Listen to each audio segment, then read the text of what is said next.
Hi there, this is Joanne from TrueAuthenticPower.com from Tapping.me, and I'm also the creator of the program Catapulting to Confidence. The more I've gotten into energy, the longer I've been a coach, and at this point of this audio, it's going on 11 years. And there is a lot of exploration you do when you're a coach of energy and how to use energy and what you learn through energy. And I share a lot of those things, but there's been a huge evolution in my own awareness, journey, associations, law of attraction, all that kind of stuff. There's been a big difference for me too. And as I go through those changes, I like to share the hows and the whys of the stories that bring those awarenesses, not only that brought them to me, but also can for you as well, especially if you're a person who is new to energy and how it really can be used to enhance your life or negatively and unconsciously pull you down. This story is about what I've learned in the middle of the coronavirus and all the lockdown and isolation. So one of the things that's happened during that was also watching a lot of clips about Kobe Bryant's passing and his legacy and his basketball past and the creation and things that he's done, that he did for future projects and creations that were so beautiful and so meaningful. On top of that, during this virus, there have been presentations and interviews and things that I've listened to that I never would have listened to before, mostly about basketball and about Kobe. And then The Last Dance with Michael Jordan came up. I never really participated in listening to interviews, getting in depth about the energy behind games or behind sports until this block of time. And it's been a huge eye-opener for me, not only about what influences me and how that can run amok, or how it can open my eyes, or how I see how and why men think. Part of the learning that's gone on for me has been because I wasn't around a lot of male sports and didn't listen to interviews and that kind of stuff. I was shocked at how harsh it is, how pushing and forceful it is. Now, you might say, well, of course you wouldn't. You're not a man. You don't have the testosterone. But listen in and hear what I'm saying on the other side of this. So, obviously Michael and Kobe were both known as fierce on the court and winning at all costs and to win, and the force and the pushing and you have to push your teammates and you have to belittle them and, trash talk and all that kind of stuff. But there's an energy behind all of that too. And I think it's significant to know that when there's no escape for anger or competition pushing, or if you've been belittled or felt like crap around competitors or just felt less than, does it have to include the harshness, the pushing, the force, the meanness, the old school basketball of tearing them down, being physically manipulative instead of playing the game? I found it very interesting that both Kobe and Michael, and I think this happens through the evolution of just growing up and maturing, but both of them had said that they learned to use their mind and their body, not just their body. And I think that's a mistake that a lot of people make, is just push it, push it, push it, push through it, just force through it. And it's so hard to do that. But if you don't have another avenue of how to vent that anger, that pain, that frustration, and you don't know how to use mind techniques or energy techniques like tapping, EFT tapping, you push yourself into such harsh situations. So I'm watching all this happen. And then in one of the YouTube feed clips that came up, there was an interview after Kobe's passing of this female interviewer who, I can't remember the personalities here. And it's not about the personalities. It's not about the people. It's not about Kobe and Michael either. I'm just using them as the vehicle for the story. Anyhow, there was a woman interviewer who was talking to an NBA player who was clearly in the throes of the Kobe tragedy. And she asked him, "Is it okay that I ask you about this?" And he said yes. And as he was starting to struggle, she put her hand on his back as if to comfort him. That was so stunning of the reaction of the men in that feed, in the comments below. I was really stunned to hear how many men made the comment of, what a great interviewer. That was really sweet that she did that. How kind and considerate. This was the commentary from the men. And I just thought that was so stunning because men are taught, push, force, throw your weight around, be physical, fight it, trash talk, all that harsh energy.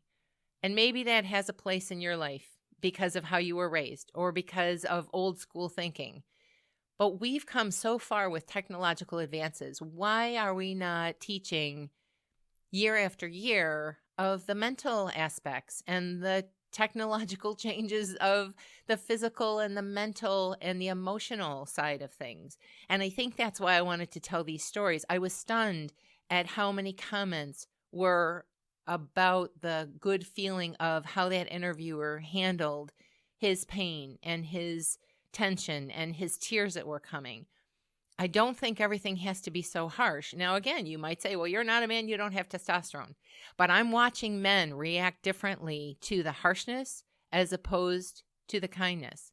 Now, here was the second thing that started happening for me because I started attracting harsh clips, not soft and fun clips, and I'm talking YouTube clips, which were in my feed before. But here's where the law of attraction was coming into play. I started watching things like The Last Dance where there's a lot of pushing and forcing. And yes, there's accolades and winning, but I'm talking about the energy that affects me personally.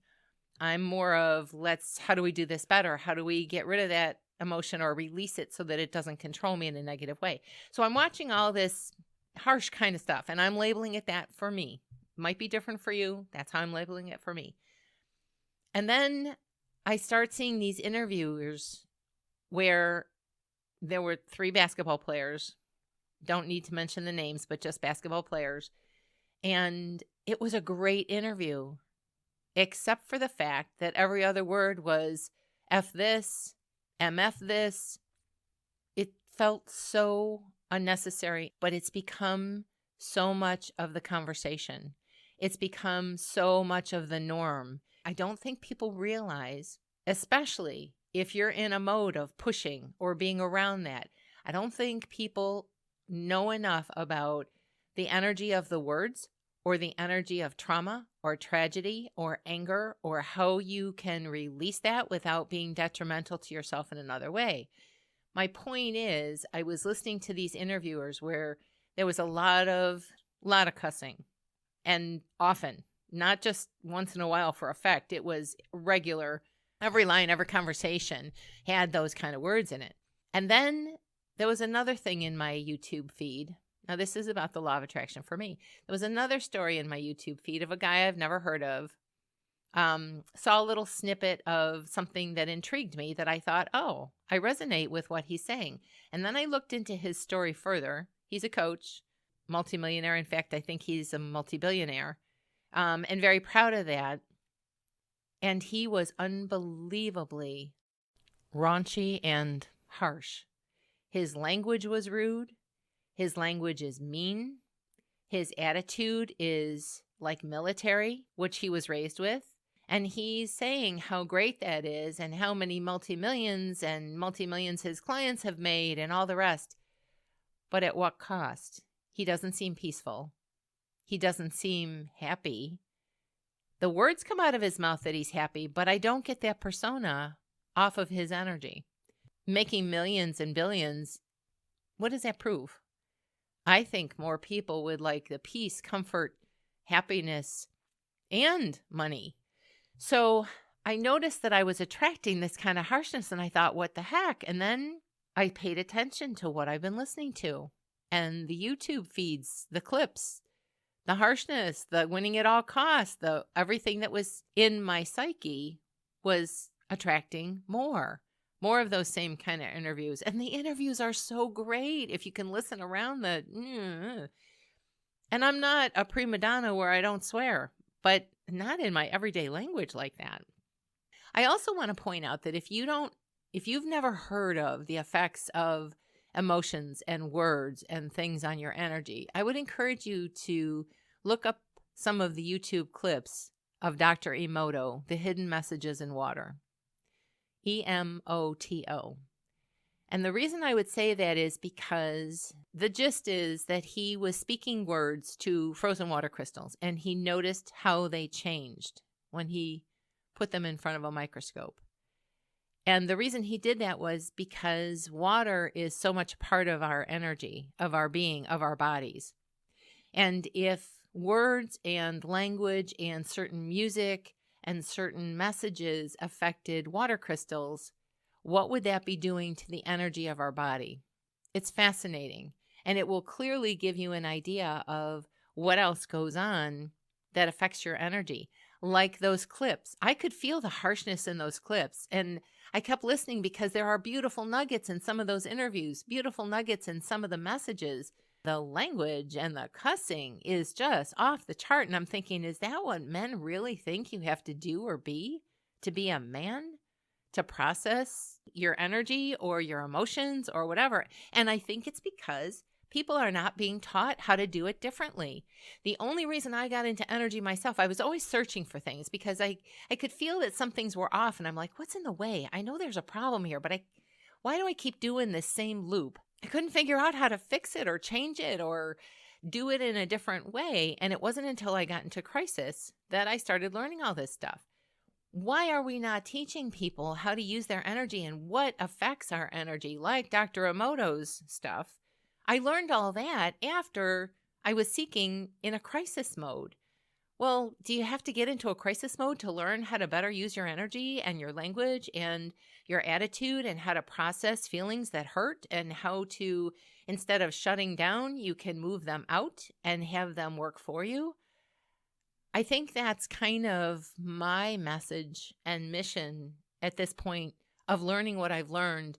Being a coach for 11 years teaches you a lot about human nature, but I really got entrenched into the psyche of the men and how it affected me and why men and women are so different. And it's not just their hormones, it's what they're taught. When I heard phrases like, oh, today's NBA players are soft, you sure about that? Maybe there's a different way that they're approaching the game. But maybe it's not about being so physically angry. And isn't that just kind of a way to get out emotions that you're not wanting to pay attention to? It's kind of the same thing as road rage. You're not that angry at the person who cut you off. You're angry about your life. And that person who cut you off gave you an avenue to be raging. You see what I'm saying? I wanted to share some of this because it's been an enlightening thing for me that men really do respond to kindness. And then I saw a clip of an NBA player being very attentive to kids on the court before an All-Star game. Actually, it was Kobe Bryant. And he was gentle in his touch with both a teenager and a young kid. And yes, they were boys, but he seemed to be that way across the board with his own girls, with other people. He seemed to be a very loving kind of energy around kids. And you could see it with his girls and these young boys on the court. And it was so touching. It actually brought me to tears thinking, oh, if people only knew at an earlier age how to work both sides of the energy. When things are really harsh, and do you really want that kind of influence around you because you're going to attract more? Or can we teach people how to process through their emotions, through their feelings, through their experiences, through what they watch, through how it's attracting more of what you're paying attention to? It wasn't by accident that all of a sudden I started noticing YouTube feeds that had the harshness, and that was never part of what I watched before this block of time in quarantine. And I found it so interesting that it was enlightening, but it was also, that's not what I want to keep attracting. I don't want to notice the harshness. I want to notice the soft and gentle. And how do we teach that? How do we teach people how to work through their emotions? I think there are solutions to a lot of the violence that's going on, the deterioration of class.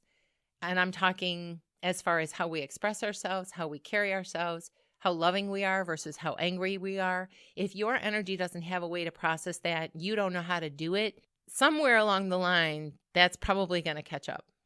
And I, for one, was always seeking, how do I change this? How do I change some of these things? And it finally led me to some crisis situations where I was forced to seek other solutions. Do you really want to be forced to seek it, or do you want to learn how to use your mind? Like both Kobe and Michael said in their basketball games, I learned to use my mind, not just my body. That's the point of these stories. It's not about the people that I'm mentioning. It's not about the specifics of the personalities. It's about the energy of the emotions and how they affect us, and how you can learn to change that, and how it can make a dramatic influence and improvement in your life. Like I said before, technology has changed a lot. Why are we not teaching about the emotional influences that have come by leaps and bounds in years that people just don't know about? That's why I do the audios. That's why I want to teach about the energy, not just, oh, here, tap on this topic, here, tap on this feeling, here, tap on this. Because when you start to understand how it all fits together, it makes more sense. And then you know what to tap on instead of just tapping on this emotion and that emotion and this. When you figure out the loops and how law of attraction works and how you may be attracting things that you've never wanted, but you don't know how to get out of it, the more you hear the stories and how to relate to those underneath, that's what I'm hoping, talking about these stories, talking about these specifics. Again, it's not about the people in the stories. It's not about the personalities. It's about the energy of the stories and the personalities and how to change those things to benefit you. I hope this helps. If you are new to energy, if you are new to tapping, if you are new to law of attraction, and you like this kind of information to learn how to use your energy to work for you instead of what you might be doing and it's working against you, subscribe. If you have specific questions, you can email me. You can comment below the videos. You can share this with other people so that there's more of an awareness. There are solutions to a lot of problems that are emotionally rooted and emotionally based. And yet if people don't know about them, they can't use them, right? That's the point of why I do these audios, and I hope it helps. Subscribe below, and until our paths cross again next time, bye-bye for now.